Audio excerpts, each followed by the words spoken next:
Doctor રોઝેલ, જે વાત છે કે સ્ત્રીઓના શરીરમાં આવતા સમયાંતરે બદલાવ અને એ બદલાવની સાથે સ્ત્રીઓની માનસિક સ્થિતિ પર ખૂબ અસર થતી હોય છે. સૌથી પહેલાં બ્રેસ્ટમાં થતી એ ટ્યુમર ગાંઠ એને લઈને કેટલી ચિંતા કરવાની જરૂર છે?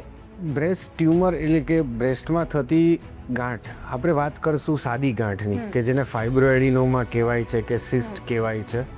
એ સાદી ગાંઠ જો સોનોગ્રાફી અને મેમોગ્રાફીમાં જો નિદાન થઈ ગયું હોય અને એમાં બાયરેટ્સ કેટેગરી હોય છે 2, 3, 4, 5, એમાં 2 અને 3 ટાઈપની જો ગાંઠ હોય તો એની ચિંતા કરવાની જરૂર હોતી નથી.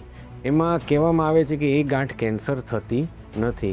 એમાં જો દુખાવો કે એવું કોઈ તકલીફ હોય તો અલગ વસ્તુ છે, બાકી એ ગાંઠની કોઈ ચિંતા કરવાની જરૂર હોતી નથી. હવે ટ્યુમર છે, સાદી ગાંઠ છે કે કેમ કે કેન્સરની ગાંઠ છે, એ તો એના માટે નિદાન કરાવવા જવું જ પડશે.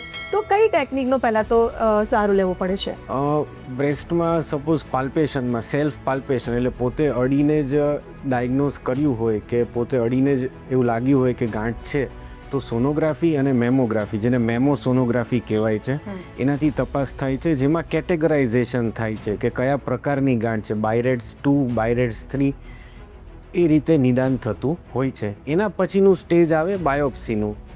અલ્ટ્રાસાઉન્ડ સોનોગ્રાફીમાં જોતાં FNAC કે ટ્રુ કટ બાયોપ્સી થતી હોય છે, જેમાં નિદાન થાય કે આ કેન્સરની ગાંઠ છે કે સાદી ગાંઠ છે.